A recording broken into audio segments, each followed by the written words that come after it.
Hello everyone, my name is Arolo Ashunbar and you're welcome to another episode of the Right Podcast. On the Right Podcast we talk about a range of topics ranging from um, career, people related topics, relationship, work, faith, just a wide range from my perspective. My name is Arolo Ashunbar, as I said before, and on this episode we're going to be talking about the greatest resource that we are blessed with from the first day we get on this earth, and that is people.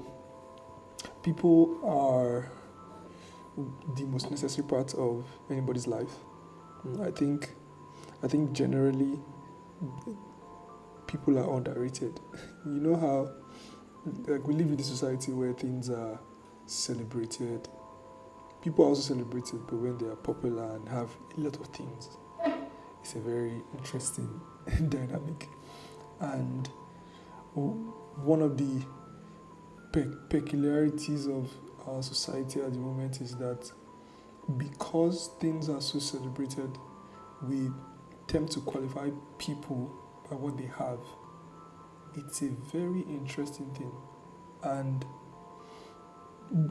like 10, 20 years ago, I think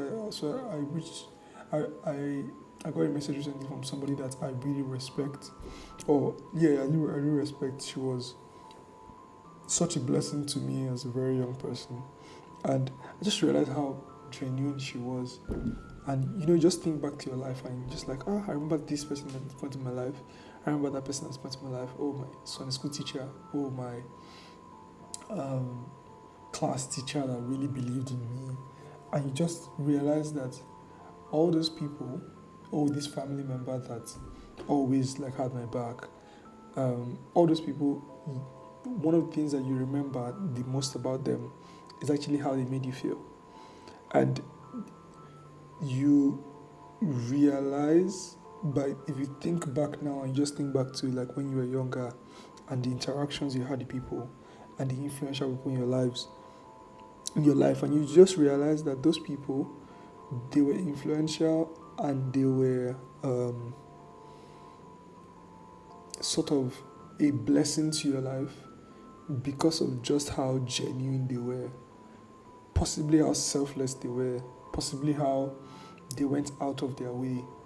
And like for instance, obviously you want to start with people generally in anybody's life, you start from the first person that they meet, and that is your parents. So parents are the first set of people that you meet. Like you come out of one of your parents. Yeah, you actually do. But actually it's told them, but it's a very interesting thing. And I think we touched on it in one of the previous episodes where we spoke about how you never really know how much people have poured into you until you have a child. And then you just realize the amount of sacrifice, amount of selflessness it takes to raise a child from the day the child was born until the day the child gets married and you're still parenting till for the rest of your life. And that is obviously the foundational supply of people that everybody gets into their life. So your parents, family members, that's where it all starts from. And generally, we can slowly or gradually start to even not appreciate the people you have in your life, in quotes.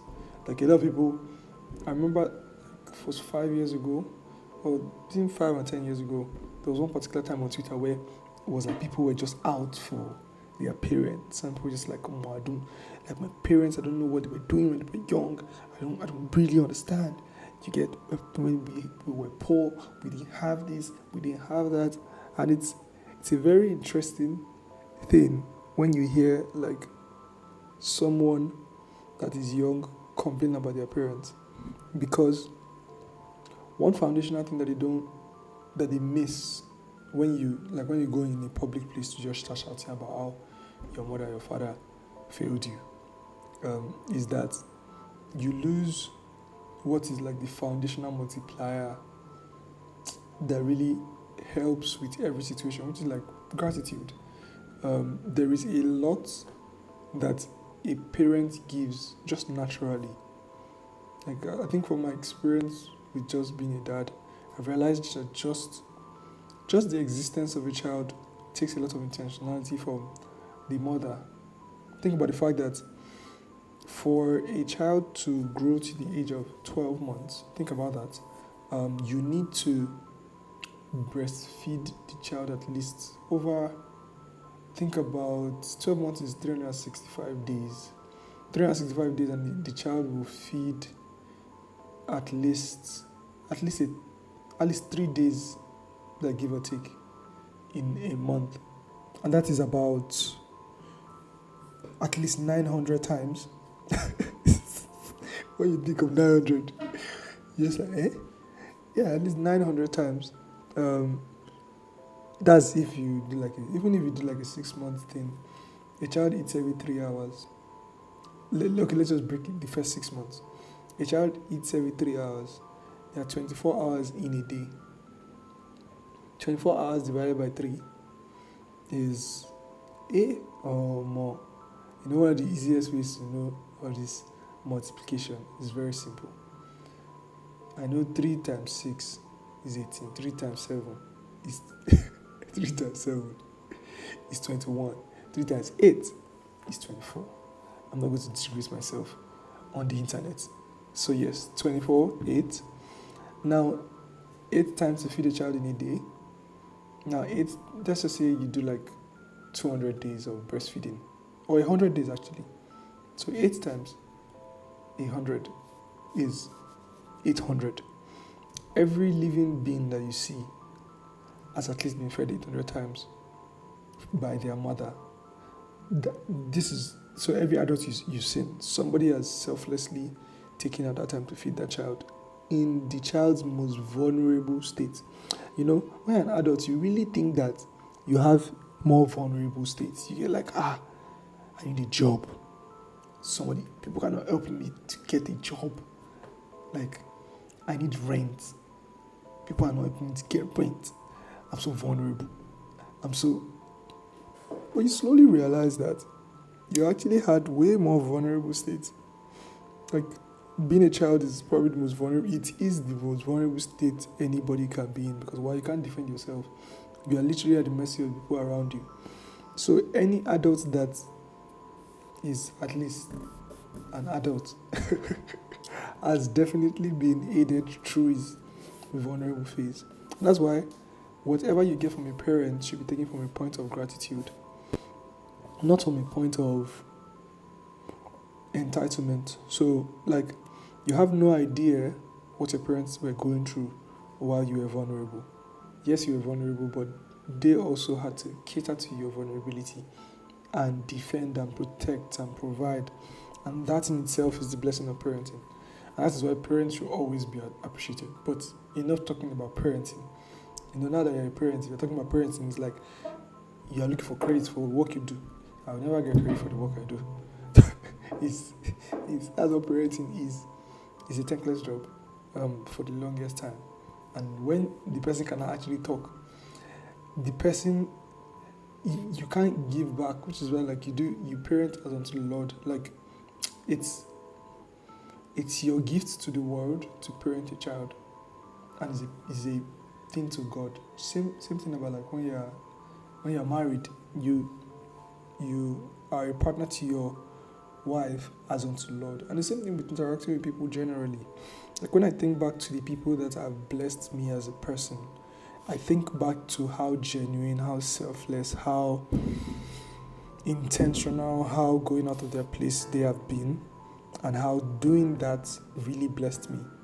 Because the truth is, people are the greatest resource you will ever have in this life. When you say, like, no man is an island. No man is an island is true, but no man should even try to be an island. Regardless of where you're coming from, what you have, you should not try to be an island. And one of the primary reasons why is because the people around you determine the quality of life you live. Having people around you give life meaning. People give life meaning. my parents give my life meaning because, like, at a point in my life where I was most vulnerable, they went out of their way to take care of me. So they gave me meaning and they gave me life. That is something to be always grateful for, because up until the ability of what they can do, they did something. And doing something is even a blessing of its own that you should never undermine. And gratitude is a foundational thing for you to multiply a situation, for you to get the most of something. You have to be grateful for it first. And this is a very interesting point that I think a lot of people miss. Like, if you're not grateful, you cannot really enjoy. Like, let me give you an example. If you go on a vacation and you complain about how much that vacation costs throughout your time during that vacation, you will not enjoy the vacation. There has to be a sense of gratitude for even just being. The same thing with life. If you are eating a meal, and as you're eating the meal, you're complaining about, this meal is this much, that. By the time you're done eating that meal, you would not have enjoyed the meal. If you are living as you are living your life, you have to realize that gratitude is the foundational multiplier for you to really have a proper, enjoyable experience. It's so foundational that if you have people in your life and you focus on the things those people don't have, and you're entitled to those people and what they can do and how they can do, you slowly go from being a person that can add color to somebody's life to a person that wants to take from the person. So one foundational thing is that the world is getting more selfish. And when I think about people that have influenced my life, I realize that they were selfless. My class teacher, Mrs. Daosa, such a blessing. Mrs. Ainde, such a blessing. My Sunday school teachers, and Sarah, Mrs. Akibodushi, my teachers in Bowie College, Mrs. Okonji, late Mrs. Lillian, my university teacher that really believed in just really crystallize what education should be. Very young, she passed on also. Mrs. Aditola, and just the different people that I've met at different points in my life. And I just realized that those people stepping out of what was, in quotes, their role, their job, to taking it a bit more intentionally, had a great impact on my life. So let me explain like this. If the world becomes less selfless and it becomes more selfish, the world will become more mechanical and the world will cease to be a good place. Like, if my teacher saw me as a KPI to just tick off and just teach and go on, they probably not teach the heartfelt lessons about life that they've experienced, or take our time to be more intentional about these students, or take our time to just do more than is expected, because there is a need to do more than is expected for someone to have a great experience. You've ever been to a restaurant and if the waiter truly thinks that, my job just gives you person this food, and just gives person the food and goes back, and doesn't smile, and doesn't just have a warm candle, and doesn't create an atmosphere or an experience that makes you feel happy to be there, 100% you will not enjoy that experience. And that is literally what life is in truth. If the world, which is what the world is becoming, becomes more selfish, and people become more calculated, and everybody becomes more measured, and everybody becomes more, this is what I can give in this moment, I can't give more than this, like, I can't do this, I can't take any form of displeasure, any form of discomfort in order for somebody else to feel better off. If that happens, the world will cease to be a good place. And that's why, as you become an adult, you become more aware of the failures of this world. Like, you start to realize how living can be so tedious. And the reason why that is happening is because you are now being brought into a selfish reality where you have to take responsibility for everything. But as a child, one of the reasons why you're happy as a child is because you don't take responsibility. Why you are taking care of somebody's responsibility. And that's why for some people try to take pride in the fact that they do all the things that they do, that they don't need people, people try to be an island. But it's just a foundational psychological need as people to have community, as people to know that, oh, my dad woke up every morning with a sense of direction and drive because of the family he had, and his contribution to society as a whole was because he knew that, oh, my action will bless someone somewhere, directly for my family, indirectly for people in my community or people in my church. And you just realize how, in truth, a worthy life is one that is impact driven, a life that is selfless, a life that is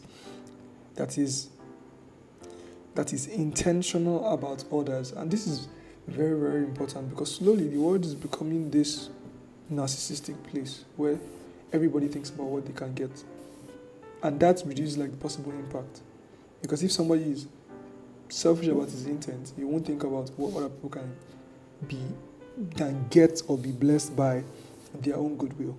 The same thing with entrepreneurship too has now become this narcissistic, or you have to, people are bad, you have to know that, oh, you have this, you have that. And yes, there are people that will hurt you. Trauma is a thing. There's church hurt, doesn't mean church is bad. There's work hurt, like mad, but it doesn't mean that work is bad. And there are all these different types of trauma. There's family hurt, which is a thing, and a massive thing. And when you can talk about the shortcomings of people that are in your family, but it doesn't mean family is bad, because at the base of it all, you have to be forgiving and gracious to people, and understanding that people are flawed.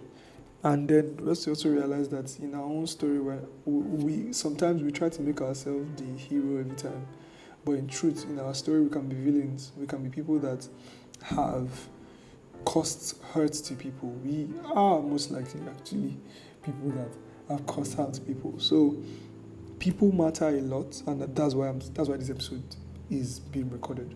And it's a good reminder to just tell people that people matter a lot. And the people that matter are not just people that have things. People matter because people matter. It doesn't matter what the person has, what the person doesn't have. And we have to wash ourselves of the mentality that, oh, if somebody has something I can get, the person is of more value to me. Because once you start to value people based on what they have, you create and enable a problem, which is a mechanical society where people that have are valuable and people that do not have, who are vulnerable, are not as important. So it's very, very important. That's why sometimes when it comes to networking and stuff, I get tired out by it, because you can just tell that everybody wants to get something from you. And it was when I first started out with We Create, I started realizing that you actually need to care for you to network properly. You actually need to care about the other person. I remember I have one of my people that I work with. Initially, when she started working in partnerships, she used to be so confused as to why partnerships are so selfish. People are thinking about their own, ultimately for their own reality. And little by little, she just realized that people are looking out for themselves. But the only way you can achieve your goal in a partnership is to actually ensure that person also achieves their goal, so that it's a like for like we both win. That's how partnerships actually work. So, long and short of this episode is, you can be the person that adds color to somebody's life.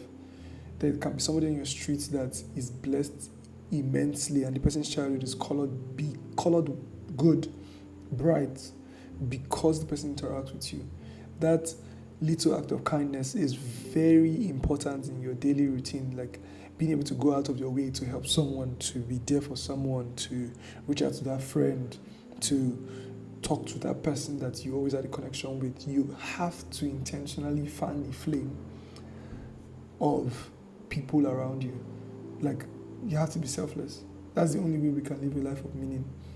Because if we are selfish, we will gather selfish people. And selfish people are bad for the quality of life that you live, because at some point, you would go from, when you're a child, you're vulnerable. Then you become an adult, then you become responsible for other people. And then you become older, and now you are vulnerable, you're back to a vulnerable state. So encouraging and fanning that selfless culture is not just good advice, it's good for you to be good to people selflessly. Because when you grow older, you also need that same love, that same emotional connection. Because really, one of the best things that can happen to anybody is to have people around you that you are connected with. And when I say connected, I don't mean connection, like the way people think connection. Like, think about the fact that connection is now seen as leverage rather than like just connection, like being able to see eye to eye with somebody else. That is a connection. But connection is like, somebody somewhere that can help you with something. Like, that's the direct, more prominent meaning now. People matter, and you have to think selflessly, act selflessly. Yeah, you get bonds, but you would be protecting your future. You will be cultivating the right culture. You will be fanning the flames that would keep you warm when you are a lot older, and also protect you when the same flames that protected you when you were younger. So it's so important, because people matter. And I don't know, this had to be said, because like culture is so bad now. People are so, I want this from this person, I want that from that person. This person doesn't have this, please get out of my life. And there's all that. There was one post I saw a couple hours ago, and the person was talking about how like, let me find it. Yeah, and it was basically like a shout out to every man who is fixing his life alone. No rich relatives, no favors, no dad's money, even through losses and disrespect. And this post might seem innocent, but literally, this is a post of somebody that's focusing on all the things that the person is doing, and not focusing on the people around them, not focusing on what the people around them are doing, but they are the hero in this story, and they are doing it all by themselves, and they are going through the struggles, and oh my God, they deserve credits for the struggles they are going through. But that's not really how life works. You are not an island, and you cannot focus on the fact that you have no rich relatives. You actually have to focus on what you have, not what you don't have. Because if you're not grateful for what you have, what you don't have will not come your way. Because trust me, yes, the world is getting poorer and things are getting harder, but the foundational thing is you don't multiply what you're not grateful for. Yeah, and that includes people. If you're not grateful for the people in your life, the in quotes right people will not enter your life, because right people is not just people that have resources.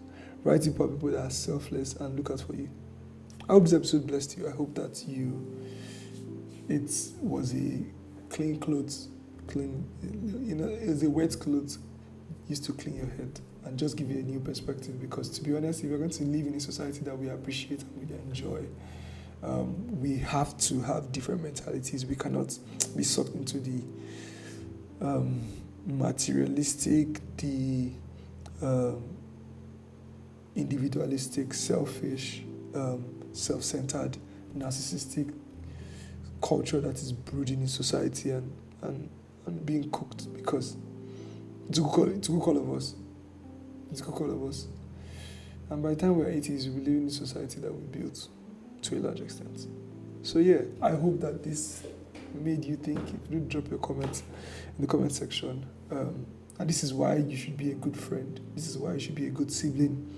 This is why you should prioritize being a good person, because that is going to inspire somebody else to see you and say, I'm going to become this because I experienced Tunde, Tola, Emeka, just somebody that went out of his way to ensure that I had a good time.